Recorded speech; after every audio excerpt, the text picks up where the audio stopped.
Welcome to the Honest Business Podcast. This is the show for ambitious, value-driven business owners who are actively building a business that works for them.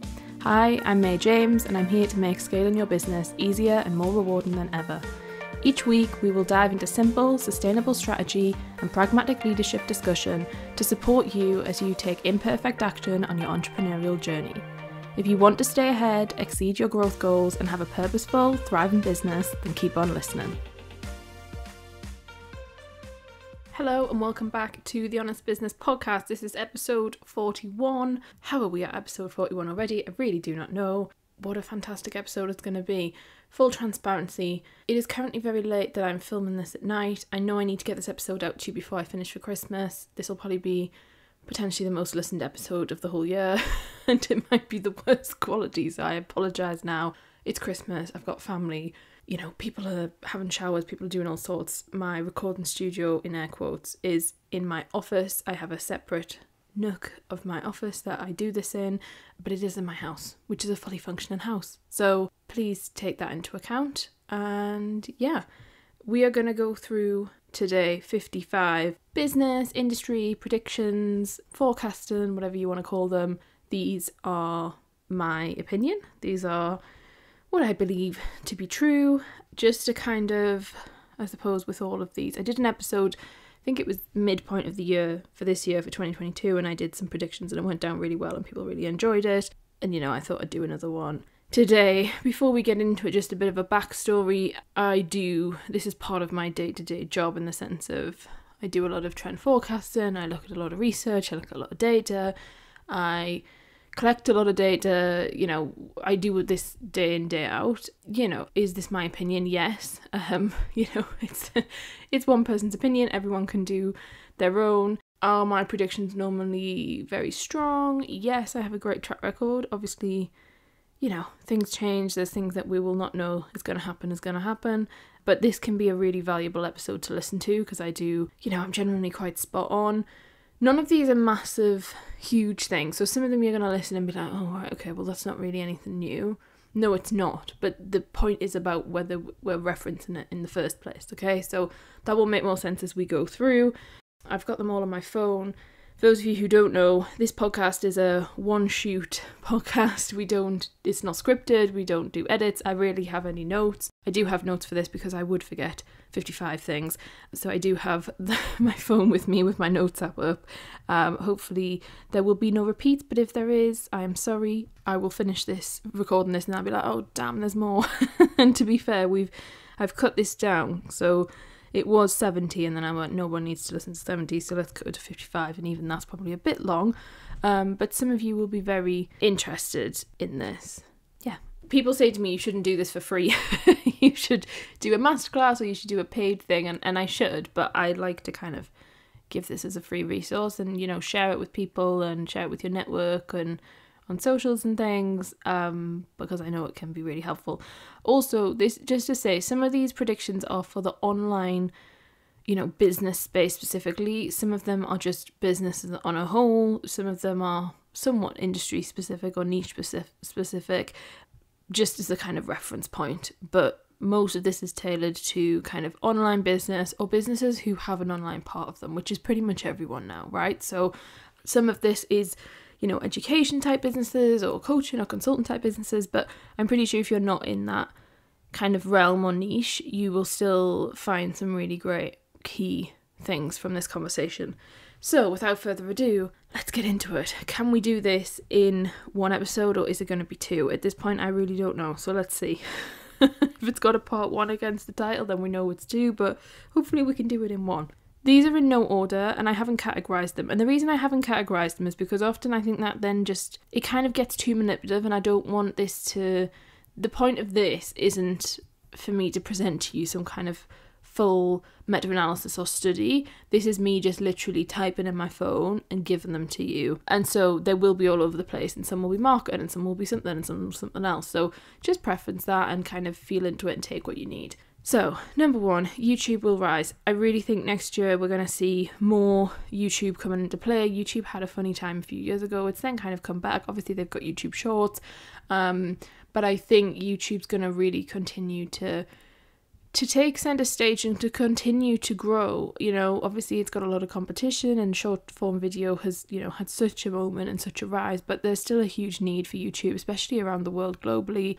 And I really do think it's a worthwhile option. I know we started YouTube this year as a business, and I did a whole podcast episode about our 3-month update on that, which you can go back and listen to if you're kind of interested in that and the strategy behind it. As I mentioned in that episode, I don't think it's a kind of instant win. I don't think it's a strategy for kind of success in that specific year, but I do think it's a great, you know, option to have and piece of real estate to grow for yourself starting in 2023 and to continue to grow for years and years to come. We've seen some really interesting things come off that, and, you know, part of the reason we started that in the summer was because I knew from kind of last year that I felt like in 2023 YouTube was going to be huge. Some of these predictions you're going to be like, like some of them will be, I'm saying they might start in 2023 but they're really going to grow in X year.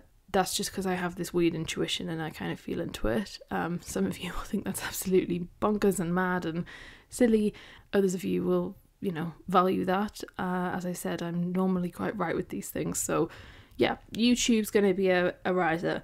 Number 2, email marketing will continue to convert highly. This is really key because, you know, YouTube and email are kind of two things that have gone round the kind of cycle of saturation and gone around the cycle of trend, and, you know, whether or not it is the desirable thing of the moment. And, you know, email marketing will always have its place. It never ever will not, in my opinion. But I really do think we're going to see this rise of email marketing from a traditional sense of when people were emailing their lists every day and people were having really deep conversations and were getting replies and were really focused on building strong connection. We've lost that along the way a lot for a lot of businesses, and so I really truly believe that that's going to come back with a real kind of surge, because people still open their emails, and I'm the same. You know, I buy, especially retail, you know, I'm buying a lot of stuff through email, and if it's not in it, I don't go looking for it, but if it's in my email, I'll buy it, which, you know, I'm a very aware consumer, but I don't want to say fall for it. I enjoy it. I expect it. I want it to fall into my inbox. You know, I want the discount code. I want this thing. I want that thing. So I really think email marketing, whether you're product or service based, is going to have is a real important piece of your marketing. And I know it's something that people really struggle with, us included. We have, as a business, you know, this year have managed to get somewhat under control in the sense of we've launched the CEO edit and we've done other things, but it's a difficult, email marketing is a channel that is quite complex for a lot of people, and finding a way that's sustainable is the issue with the email marketing situation. And there's some amazing people out there who can really support you in that. But yes, that's number 2. I'm going to try not to go into huge amounts of detail with each of these, because otherwise we are going to be here forever. But you know what I'm like. I like to talk. I like to explain, but I probably shouldn't be explaining. I should probably just state the thing. So number 3 is high ticket offers will continue to rise. Now, what I mean by that is I think there's going to be a real switch to high ticket, and I don't think we're going to see the full true sense of that until mid 2024. I do think it's going to be a kind of 18-month kind of shift, and not that I'm saying that high ticket stuff isn't selling now, it totally is, but I just think there's going to be this real, and I think that's another point further down about this shift to one-to-one and this shift to one and this really bespoke intimate support. And often that means it needs to be high ticket, but also people often kind of want to buy high ticket, and, you know, I'm definitely, as consumers are getting more sophisticated, they really understand that you pay for a reason. You pay an amount of money for a certain thing, and if two things are priced at one at 500 and one at 15,000, people understand that there's often the reason why that is one, yes, value, but also because of the proximity you get to someone. So I really think that's going to be huge. On the other side of the spectrum of that, number 4 is low ticket offers will also rise. So what I'm essentially saying to you, and I've been saying to people for months and months and months about this whole recession palaver thing, which kind of is linked into number 5, is this idea that high ticket will rise, low ticket will rise, the shit in the middle kind of just stays and just is a bit muddy and kind of just lies there and doesn't really sell. Now, all of this obviously is preference with the fact that you can sell anything at any time and people will buy it as long as you are very good at what you do and you have a good marketing campaign and, you know, yada, yada, yada. This is not me saying you shouldn't sell X thing at X price. But what I do think is really important personally to look at is this idea that number 5 being that these $2,000 coaching programs or programs for this or programs for that, they just won't be as much as a thing in my opinion, because people are exhausted by them. And when you spend £2,000 or $2,000 or euros on a specific program, it can be really hard. Often it's going to be group, right? You're not going to get it one-on-one. So it's going to be a group situation. And there's only so much that they can give you because they're going for scale. Most people, and can I just say, I'm preferences wise in most professionals, coaches, consultants, educators, etc., creators, whatever you want to kind of bunch them together as, that $2,000, you're going to have some sort of scale in there. So there becomes the saturation point, and, you know, we've reached that. I feel like we've beyond reached it, and it's still kind of going strong. But as the kind of this recession hits and kind of steadies almost, and you'll notice I don't talk a lot about the you know, recession and stuff because I have really strong feelings about it, but and maybe we can do an episode, but I feel strongly about not feeding into the narratives that we are being told and being kind of fed as a ideology. But yeah, so 3, 4 and 5 are high ticket offers continue to rise, low ticket will also rise, and then we're going to have the kind of 2K programs in the middle that just kind of sit there, and in my opinion will be the hardest to sell, because what people want, if you're a sophisticated buyer often, is you either want to pay a lot of money for one-on-one, bespoke, done for you support or whatever it means for you, or you want to pay a low amount of money and you want to learn and you want to DIY it. This middle section, people are like, well, what are we paying for? You know, this whole rise, we've seen it over a few years where people, instead of paying £2,000 for the programme, wanted to pay £500 for the curriculum instead of having all the support, yeah? And people will start selling that. And that was a whole kind of, that was the first phase. I mean, it wasn't, there was something before that, but well, let's not go into that, because we will be here forever. But, you know, that was a trickle down of that. I argue we've gone past that now, and it's a really interesting place to be, because I would argue you are better off going low ticket. I mean, I'm always going to say you're better off going high ticket in the sense of, like, if you've got to pick one, just go high ticket, but people don't like me saying that sometimes. But yeah, so those are 3, 4 and 5. There's going to be a real interest in demand shift and consumer shift and consumer buying behaviour as well. Number 6, messaging is going to need to be clearer. It is going to have to be one message. What has happened over the last few years is people have managed to kind of shoehorn 3 key messages into one overall umbrella message to sell something or to kind of sell their business. And I really believe that in 2023, this idea of having one message and having one clear reason that people are in your world is really important and will really kind of change how, you know, people become successful.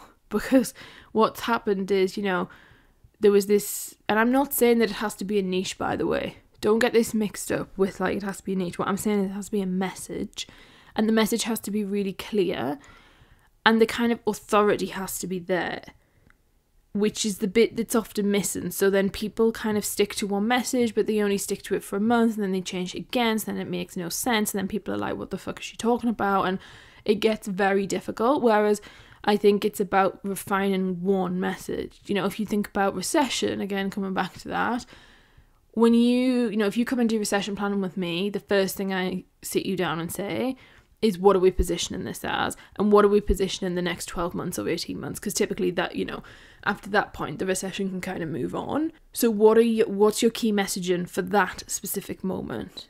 And if you look at 2023, like, regardless of whether it's labelled or not as a recession and what this, you know, statistics are saying, the actual general movement of society is acting as though there is a recession. So you need to kind of really, you know, bounce back from that. And I can't go into that without going into full-on recession talk, but your messaging needs to really resonate, and it needs to be specific enough for people to feel something and actually be like, oh, right, yeah, I get that. I understand what the whole point of that is. Number 7, I think there's, and I really hope this is going to be a big shift to kind of desire-based marketing versus problem pain point marketing. Now, let me preface this by saying I don't have an issue with people per se highlighting problems, let's say, rather than pain points, because at the end of the day, we're in business, right? You are solving someone's problem. It's a problem to some degree, whether or not that's they're dying.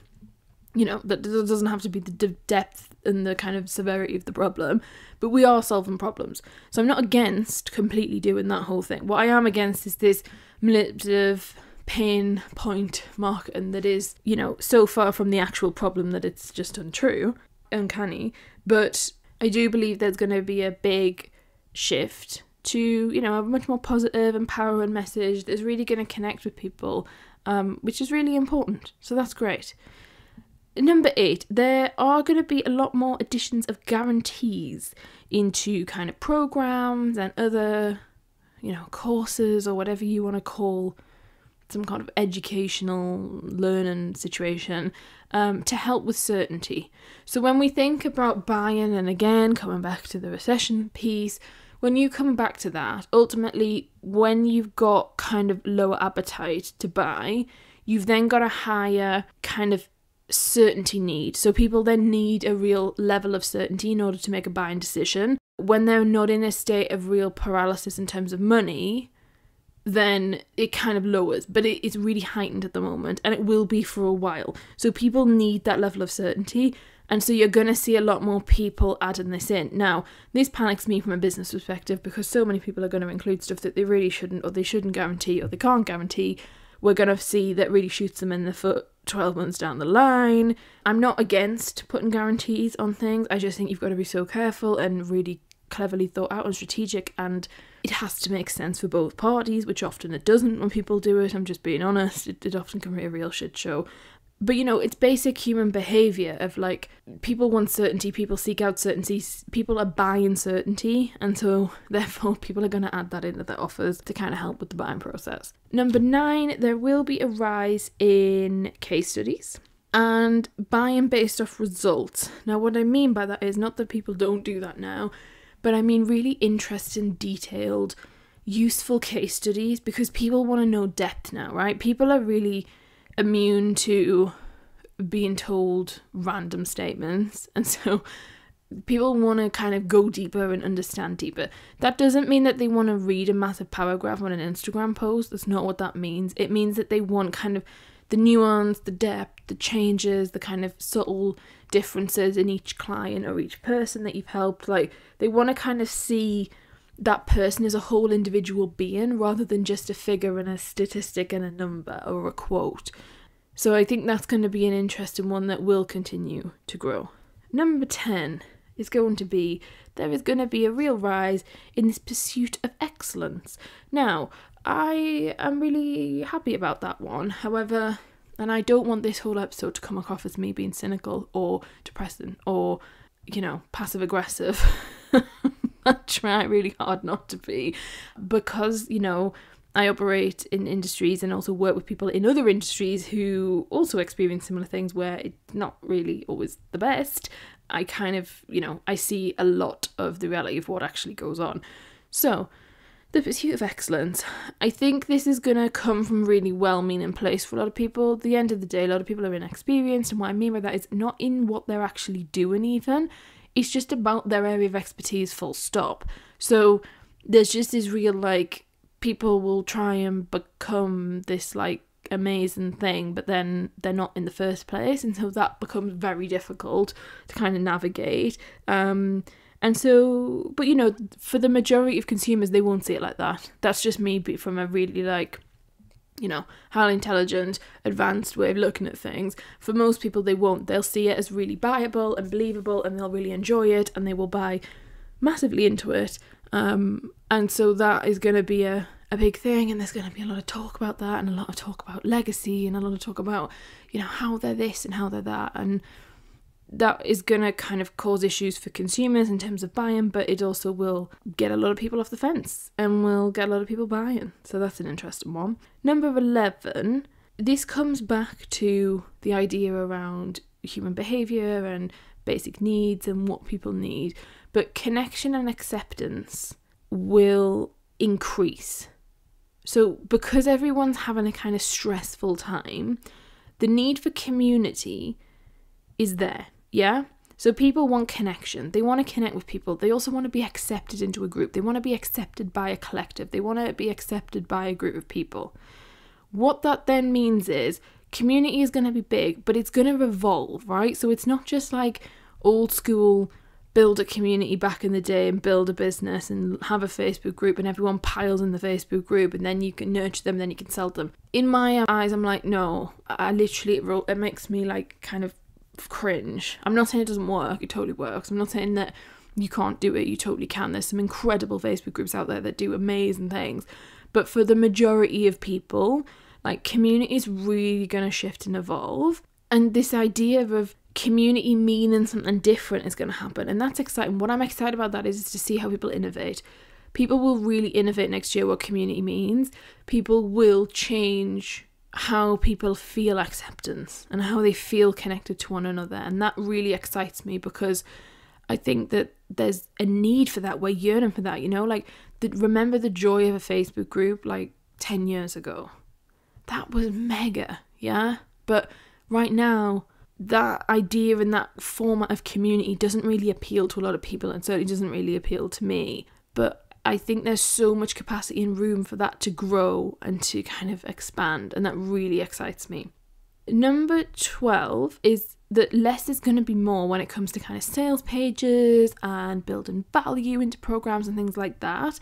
So there's going to be less kind of value packing, which what I mean by value packing, for those who aren't aware, is where people have like the value of everything written on a sales page and they kind of massively ramp it up and times it by ridiculous amounts to get people to feel like they're buying something for $9.97 and it's actually worth like £100,000, right? That was, 5 years ago was everything you had to do to get a sale. And now, things have changed hugely. And I think in 2023, that's going to become even more of a thing.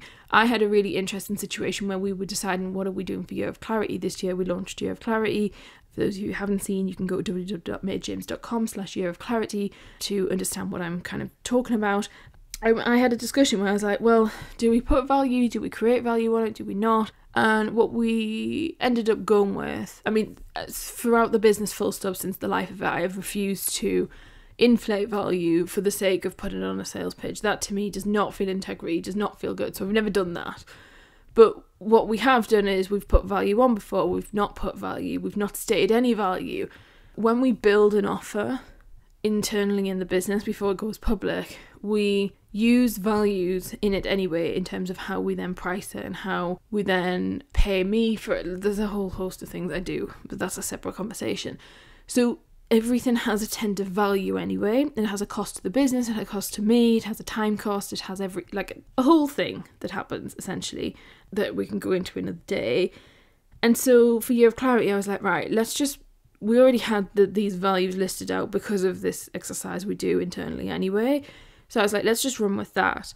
And it's interesting, and that felt good. It felt good to me to do that. But I do think as 2023 goes on, there will be less of that in the sense of some of it will just not have any value at all. It's just going to be a price. So it's like, this is the price, this is how much it is.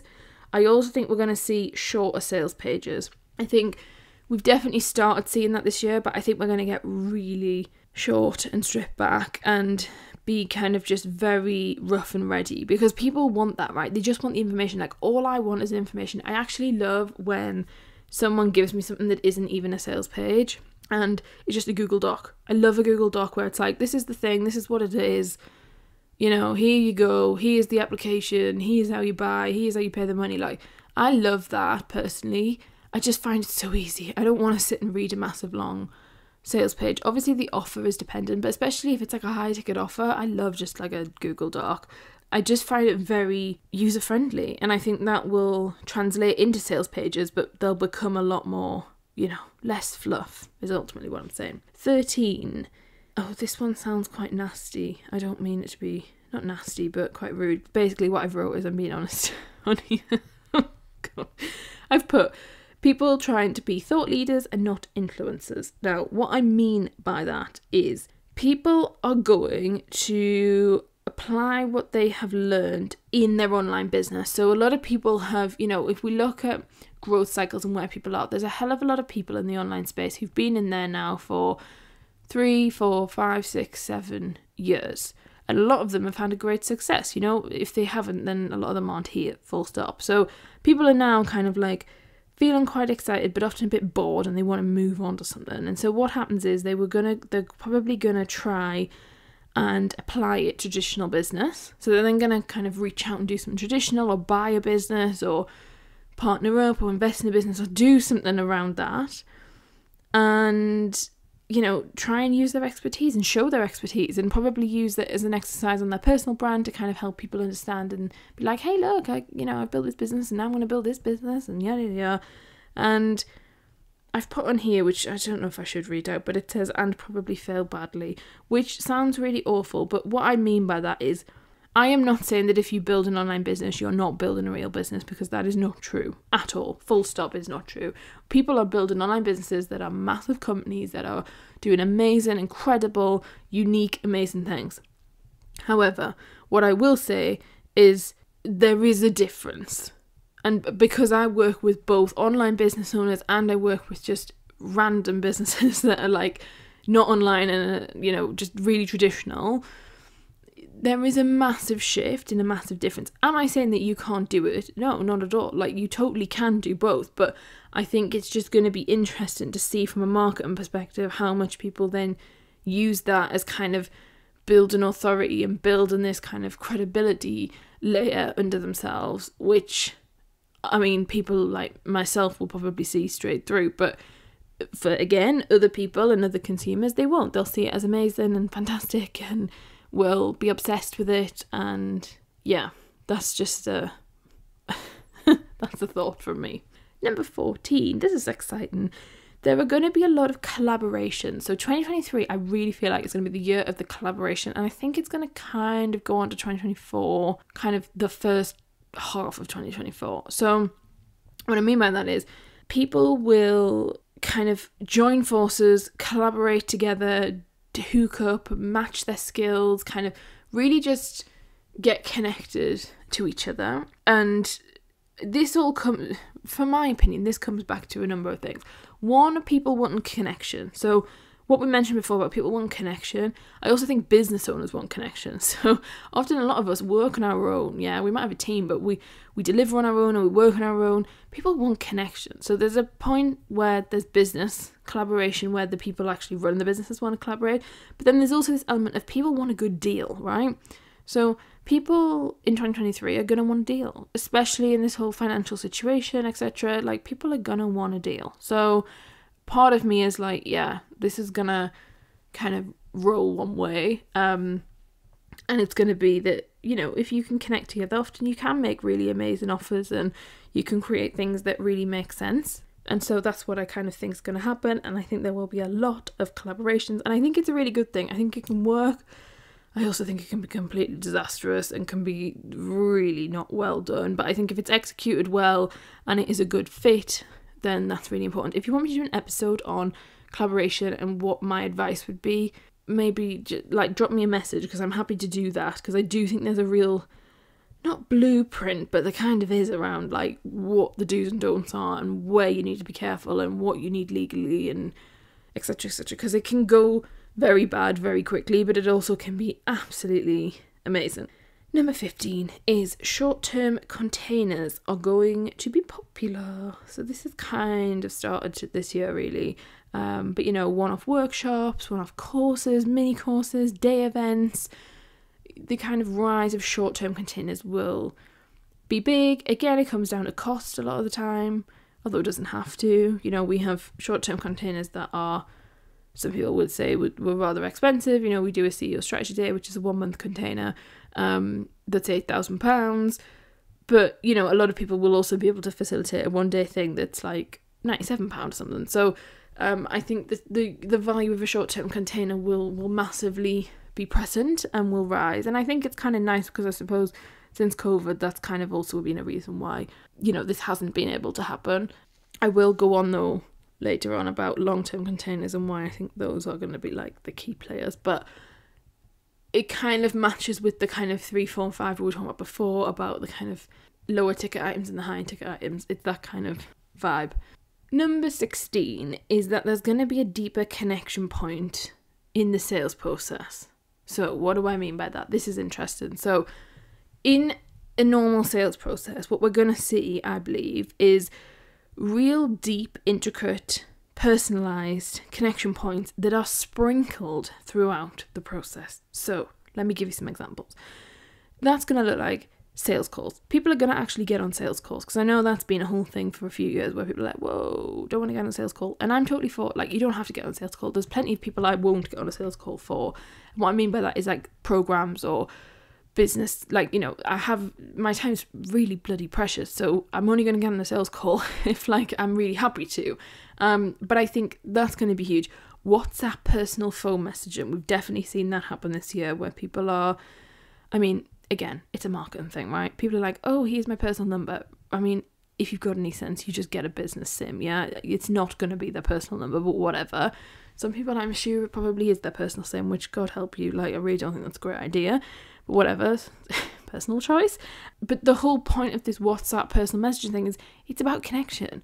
It's about this idea that I've talked about everyone wants to feel something. They want to feel accepted. They want to feel part of the crew. They want to get this whole wrapped up in an experience. And what is a better way to do that than WhatsApp? So I can see that. Video messages going to be big one. You know, video kind of sales pages, sales letters, that's going to be really big, because how fantastic if you can film something and say, hey, you know, maybe you don't get on sales calls, but you do video messages. That's going to be big. Sales magazines also going to rise. So what I mean by that is, like, I say magazines, I mean, it's kind of just like a glorified pamphlet, if you will, or booklet on Canva type thing, but magazines where it goes into depth about what you do and the offer and, you know, what they're going to see. Basically, like, instead of having a long ass sales page, you have a magazine, which means you can flip through pages and it's less of a one long thing, and it's more like digestible and easier and much more kind of consumable. And you're going to have kind of multiple touch points. So it's going to be that this sales process and experience becomes an experience. It's this whole long kind of thing. Now, do I love this? I don't love this idea of dragging it out, but it's going to be dragged out anyway for a lot of people. There will always be a time and space for the people who are just like, yes, I'm in, let's go. And for me, in my world, they're the people I love, because I'm just like, yeah, I know you're going to get results. And the people who drag it out and take ages to apply, not always, like, you know, I don't want to say that everyone then is a nightmare, because they're not at all. And I don't work with anyone who's a nightmare, full stop. Like, the people who work with me are amazing.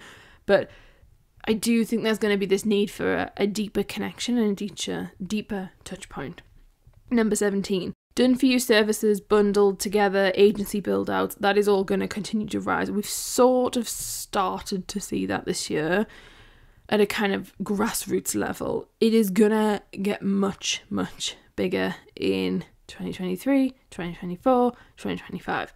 So definitely something that's going to expand, and it's something that as a business we've seen a demand for and seen a need for, not hugely, but because, you know, I'm often very clear about what I do and what I don't do, but it is something that's going to continue to grow. And also this idea of building kind of all-in-one solutions. So it's not just about, I'm not saying that marketing agencies are going to rise. That's not what I'm saying. What I'm saying is this idea of having everything in one place and being able to have everything instead of just having a business coach, but you can actually have everything you could possibly need in one solution. That's going to be really popular. You know, building out specific agencies for online businesses or for consultants is going to be huge, and consultant firms for consultants. Like, that is all a space that has huge potential. People are going to make a lot of money off it. And don't get me wrong, it's going to be bloody hard to manage. And the reason I say it's going to be hard to manage is it's hard to manage in the day-to-day, but it's also extremely hard to manage from a 24-month plus perspective on a customer retention rate.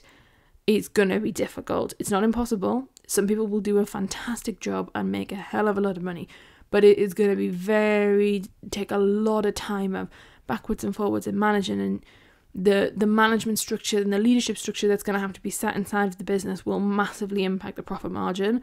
It will work depending on who the client is that they target, but yeah, I'm not going to get too technical, but it's very interesting to watch that grow and to see it, because yeah, it's a hefty job, whoever's taken on that. I know people have said to me, like, oh, you should do it. And, you know, there's things that we are doing that isn't public facing that does somewhat of that, a very small thing of that, which will make more sense in 2023.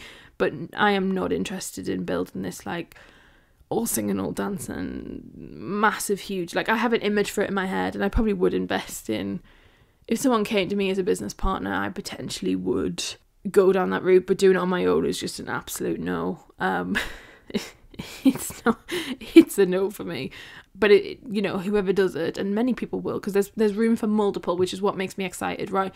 The winner of this, and I'm saying winner in air quotes, is never going to be one company domination. It's going to be, you know, a real decent, like, I'm talking like 40 companies that all do the same thing, that are all amazing and all excellent, and will be stout out with clients. So it's not the sort of, if this is you and you're building that, good, great, love it. Don't be worried about competition, because you can have competition, and even if they are amazing or better than you, you'll still have clients, in my opinion. But yeah, see, this is why each of these points could literally be a podcast episode. But we best keep going.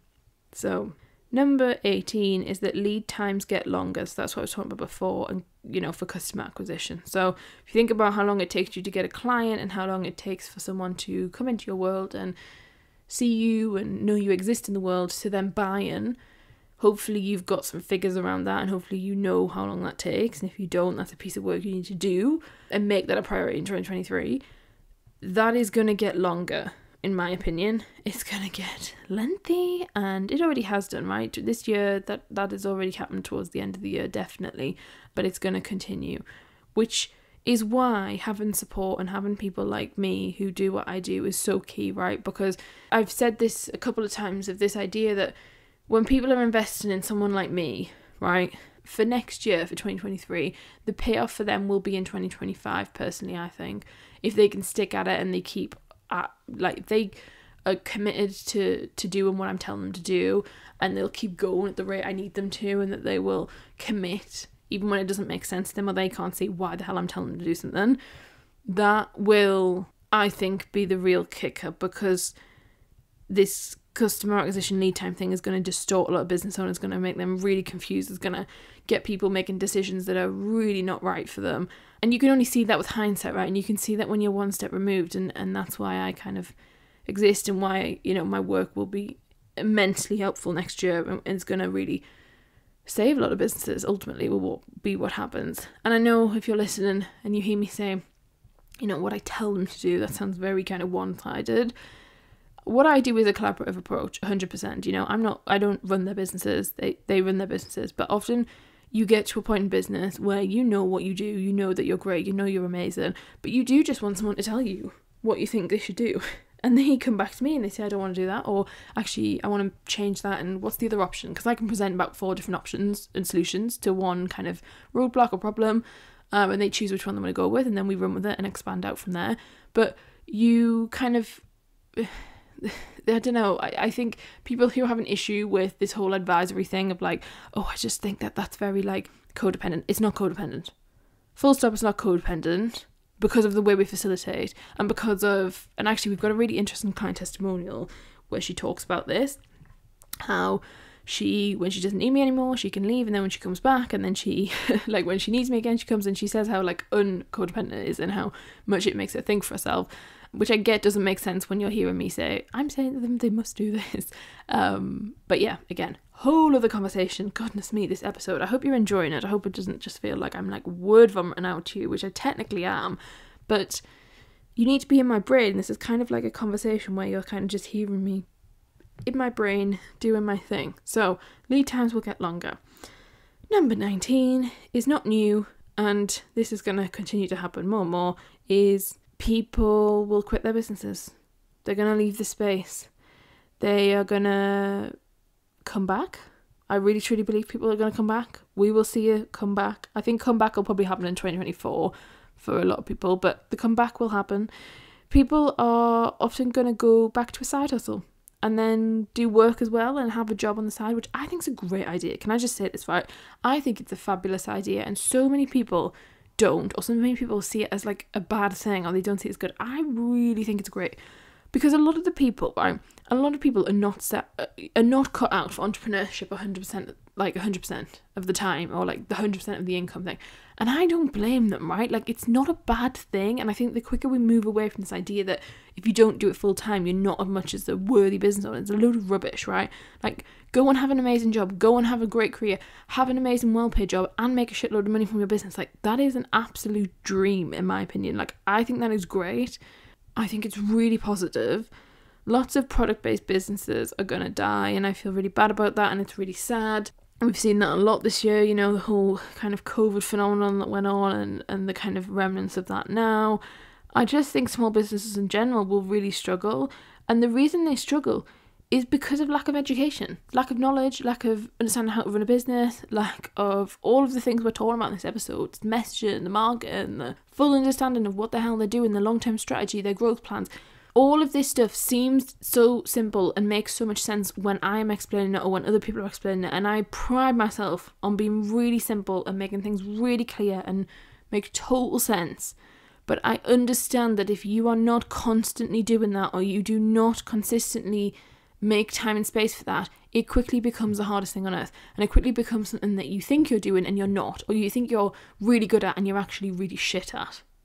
And that is something that's really problematic, because it means businesses die, and it means businesses are failing, and they're not making money, and they're costing people money, and they're getting into debt, and there's like a whole bad thing. So if you're listening to this and you're not part of Year of Clarity, that is a program, it's a 12-month program. We start in January.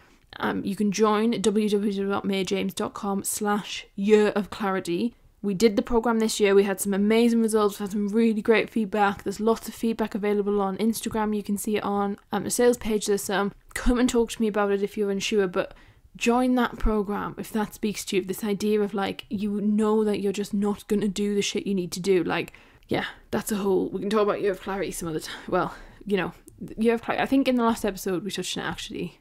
Was the episode, no, 2 episodes maybe before, maybe episode like 38 or something. It was titled One Thing That You Need to Do in 2023 or something like that. But listen to Year of Clarity, because Year of Clarity is really going to help businesses. It's going to really help them not fail, not fall under, not give up.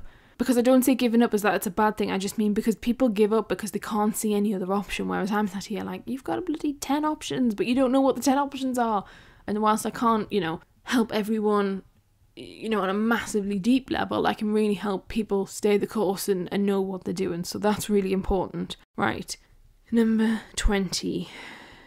This is what I was talking about at the beginning. So I really believe that there's going to be a shift, and a massive shift and a trend in wanting one-on-one work, one-on-one support, one-on-one connection, mentorship, deep conversation, relationships that have so much depth and understanding. This is going to be massive. However, I actually don't think it'll probably properly happen until 2024/early 2025. However, I do think we will start to see that as a narrative and as a kind of shift and as a kind of priority change in 2023. And I'm really excited about this, because obviously my business thrives on one-to-one work. That's the work that I have done, even though when everyone's told me I had to go passive and you had to do a group and you had to do this, and you know, we do group stuff and I love semi-passive stuff, but for me, one-on-one is where the massive transformational work is. It's where I do some of my best work for clients. It's where we create insane relationships and beautiful businesses, and it's a part of my work that is so dear to my heart. And so that really excites me, because it is going to come around and there will be a shift. And you know what? I'm very happy to stand and say that the one-to-one work I do was some of the best out there, and is some of the best that small businesses can get, because it bloody changes people's businesses and people's lives.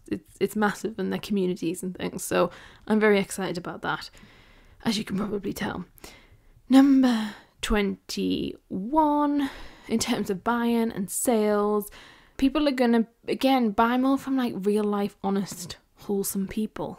Just like normal people, I think. I think people are less interested in this like influencer or show off, or like, you know, just like a whole thing, personas. Like, people now are like, I just want normal people.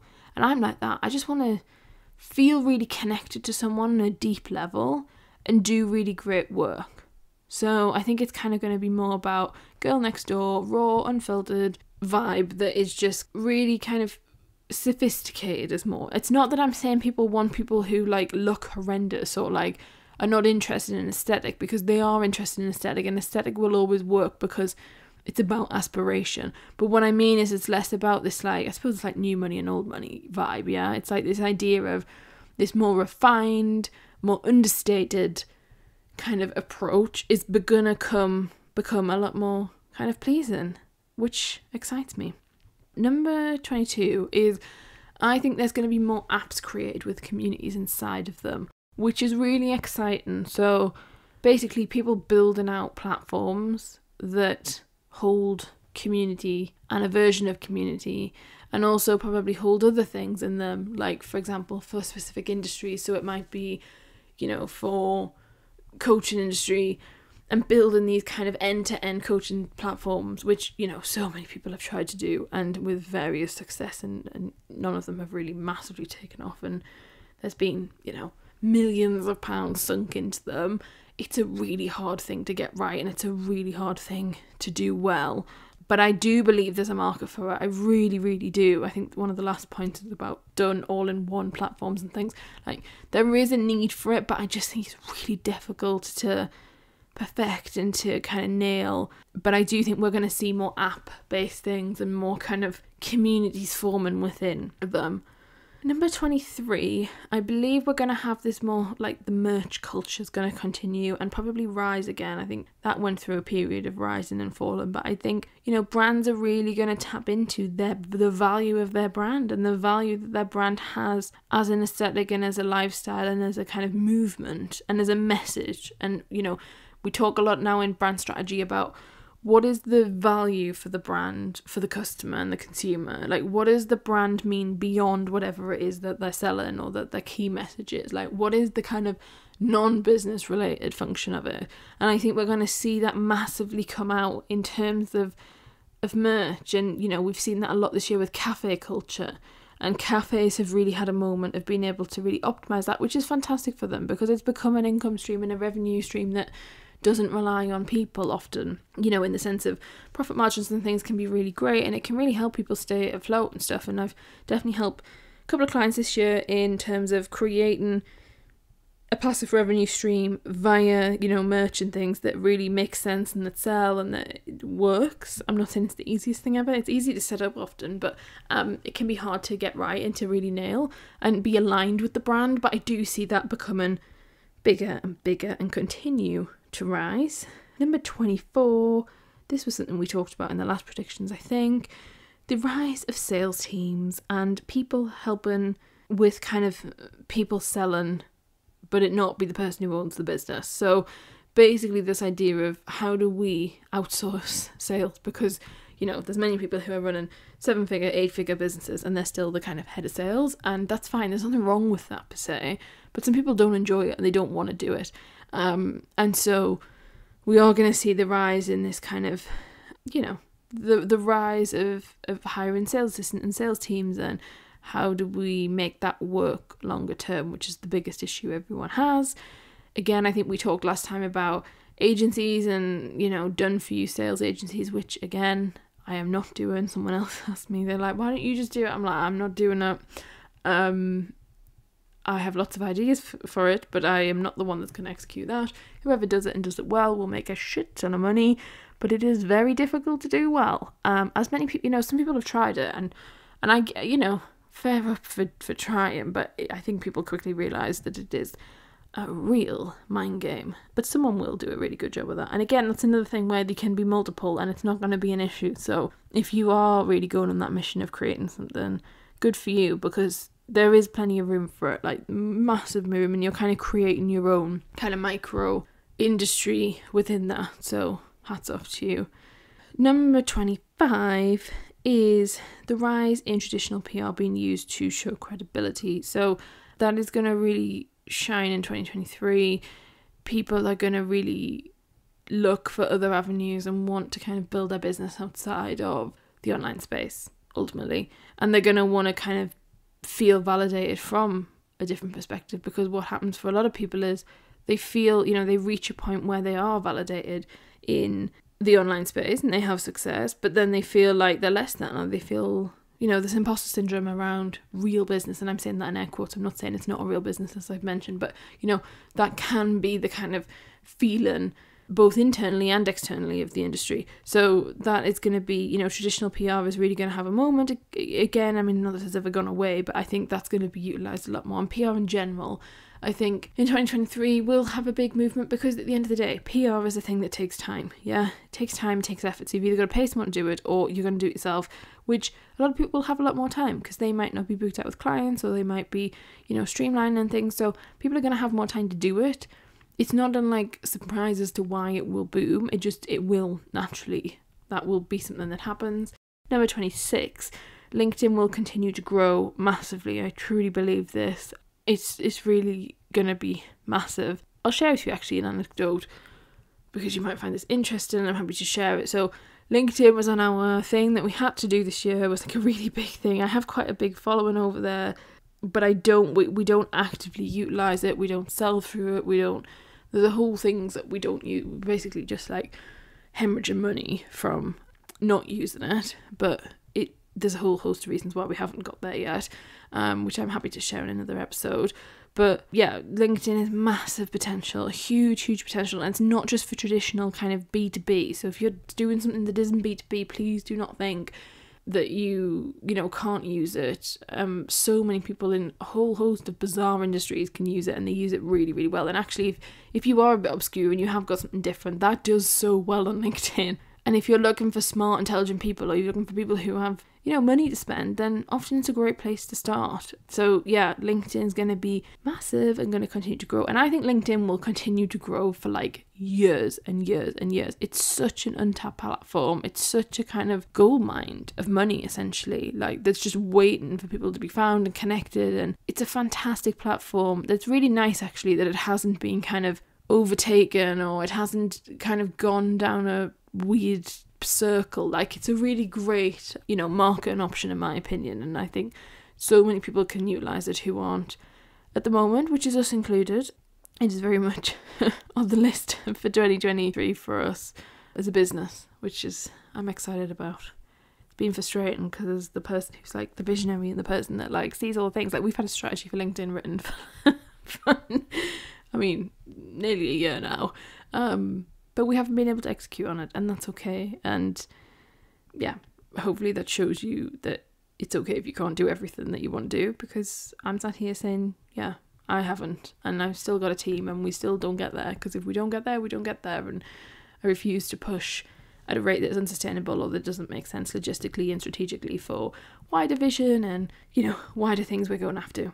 Anyway, let's keep going. So, number 27. I hope you're not finding this boring. I hope you're enjoying it. And if you are, please screenshot and share on social and tag us. I love seeing when you are listening to the podcast, where you're listening to it. I know some people that are walking or in the gym, or you're wrapping presents maybe, or whatever. I really love seeing that. So feel free to tag us. So number 27 is that there's going to be a real increase in a desire to expand out of the online space, which I've mentioned, and kind of expand into traditional industries.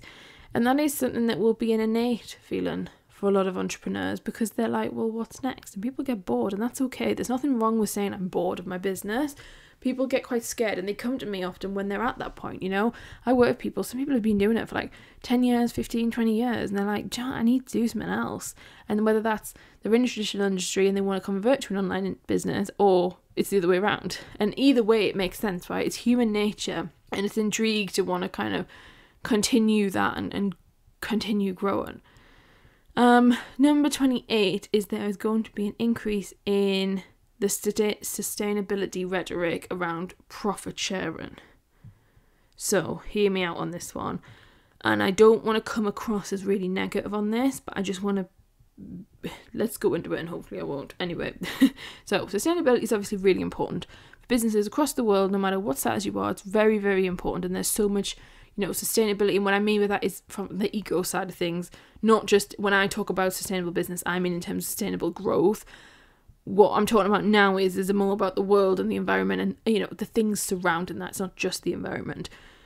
there is going to be an increase in that kind of talk and that kind of ideology, which is great. There is also going to be the shift around profit sharing, so there's going to be this idea of, do we share money, do we not? And then also this whole B Corp thing is going to be huge. So B Corps are going to continue to rise. I think more people are going to try and become one who never would have been previous, but now actually like, well, why not? Let's see if we can get it, and why not give it a go? There's more small businesses, I think, going to adapt a lot of the B Corp mentality and the B Corp kind of ideology, which is really exciting and you know, can be really positive. And then there's this profit sharing thing, which what that means is sometimes people will choose like a charity of the month, or they, you know, just share, they have a set thing where they, you know, 10% of their profit every month goes to X non-for-profit organisation. And I don't know whether now is the right time for me to share what I think on that. I think that's fantastic if you do that, but I also have a lot of issues around it in terms of people do it far too soon in their journey, and people do it and it doesn't make sense. But that, yeah, this is not the episode for that. But if you do that, then great, like, congratulations, that is amazing. And I think it's going to continue to rise. Do I think that that is a solution? No, is ultimately my response, but that's not for me to kind of, that's a whole kind of worms that are opening that it should definitely be a podcast episode in itself. What I want to say is, if you're listening to this episode and thinking, God, have I got to do that? You don't. You full stop do not. And you do not have to donate your profit. And yeah, there's a whole host of research and reasoning to not. But I'm also not discouraged. I don't want you to discourage, and if you do this and you feel really passionate about it, like, great. Like, I think it's important that there's, you know, everyone has an opinion and everyone has different ways of looking at it and different options. But yeah, let's maybe circle back to that in 2023, because I think that could be an interesting conversation. Yeah. Right. Let's do one more, and then let's do 2 parts, because this is getting quite long and it is currently very late in the evening / early morning while I'm recording this. So, number 29 is the power of the retreat is gonna rise and thrive again, once again. You know, 2022, people started doing retreats again, which is fantastic. Obviously, COVID managed to kind of calm down. 2023 is going to be bigger and better than ever. I think retreats are going to be massive. I have very mixed opinions on retreats. You know, good and bad. There's different kind of needs of why you'd have take one and be in one, and, you know, things. But that is definitely going to be a big thing on people's agendas. People want community. People want to get away. They want to see the world. They want to travel. They want to escape whatever shit's going on in their life. They want to expand. And for most people, to get out of a physical space is so necessary. Otherwise, it just won't happen. It is powerful stuff. If you are hosting a one, congratulations. I'm sure it's going to go really well. And I think as long as you position it right, you should find it really quite easy to sell. I'm excited for you if you go, you know, if maybe your whole business is a retreat. I know for some people they run whole, you know, retreat businesses and that is their thing. So yeah, retreats will continue to be a big thing and they will thrive. And I think they will go through a process of, you know, refinement. And that refinement's probably going to come in 2024. But yeah, the kind of retreat situation will continue to rise, which is exciting. I'm going to leave it there because it is late, and you can come back next week for another episode, because we've still got, how many? Like 25 to go. We've still got a lot. We're kind of like halfway there, just over halfway. So yeah, let's leave it there, but I will, you know, continue on trying to think what else is to go through. Oh, there's some good stuff coming up. Yeah, there's good things to come, so definitely tune in next week. Yes, very exciting. So I will speak to you next time. Have a lovely Christmas if you're listening to this pre-Christmas. I hope you get a chance to rest and to have a really nice time with the people that mean something to you and mean a lot to you. I know this time of year can be really difficult for people, and I myself this year are definitely having a kind of new Christmas, and a Christmas that is not a traditional one in the sense of what I've ever done before. And you know, it can be really bloody hard. So I'm just sending a big hug and a big kind of dollop of love to you and your family. And I hope it can be peaceful and safe and enjoyable to some degree, and that you have fun and that you let your hair down and maybe you rest and you sleep, because I know we're all knackered. It's the end of 2022. We are all absolutely knackered. We've had a long year, and a lot of us have achieved a hell of a lot, and we've really grafted our asses off and pushed and made the unthinkable happen and done all the stuff that we didn't know if we were going to do. So congratulations, and I just want to remind you to celebrate what you have achieved this year, and to really, acknowledge it for what it is, because it's really, really huge. So yeah, that's all from me. If you've enjoyed the podcast this year, we're now 41 episodes in. I really appreciate if you could leave a review on whatever platform you listen to this on. 5 stars would be lovely. A comment would be lovely. I really do appreciate your kind of support and sharing it. I feel passionate about putting out this style of content, this long form content every single week, and giving you this free, powerful resource that, it is worth a hell of a lot and can really help. And I love reading. I know some of you are so, really generous with your time and have messaged me and have kind of told me what it's helped you to do, or that you do listen every week and it's part of your routine and you really find it useful. So thank you for sharing that. It's for creators, if many of you will be creators yourselves, but if you're not, and you're just a listener and you don't create content, there's a lot of time goes into it. There's a lot of effort, and it's very lovely when someone does say, oh, I really enjoy it. So thank you for listening this year. I so immensely appreciate it. We've had an excellent year on the podcast. The podcast launched, the Honest Business podcast launched this year. It has been a wild ride since then. We have made charts, and we have been listened to in many, many, many countries, and way more than I ever thought or expected this kind of soon in. So thank you. I appreciate your ongoing support, and we will be back in 2023. I'm going to get this other episode, the other part of this out. So actually you might have, you probably will have another episode to listen to before the new year. After that, we are going to take a break just to kind of chill out a bit, but fear not, because make sure you're subscribed, because there's going to be some epic episodes coming in the new year. They're all planned out, and there's some really cool ones. I'm going to walk you through. Do we explain this? Well, hang on, let's give you the short version. I make a hell of a lot of goals every year, like a crazy silly amount. Some of you will be like, this is stupid. And then I'm going to go through and tell you specifically how many of them I've actually hit. Which I've never ever done before, and it feels quite personal, but I've worked out that I am comfortable with doing it, and we found a way of making it work for everyone, and I think you're going to really enjoy that episode. So yes, that is coming up. There is a lot of kind of end of year episodes and stuff coming in January for you, so there's a lot to look forward to with the Honest Business podcast. And just want to say thank you once again. Have an absolutely gorgeous Christmas. Stay safe, and I will speak to you in 2023. Take care. Bye. Thanks for listening to the Honest Business podcast. If you enjoyed today's episode, make sure that you are subscribed. And if you'd like to support the podcast, please share it with others and leave a rating and review. To catch up with all the latest from me, you can follow me on Instagram @may.james_, where I share the raw, uncut, behind the scenes reality of what running multiple businesses every day truly looks like. As always, links and any resources that were mentioned in the episode will be in the show notes below. That's all for this episode, and I look forward to seeing you next time.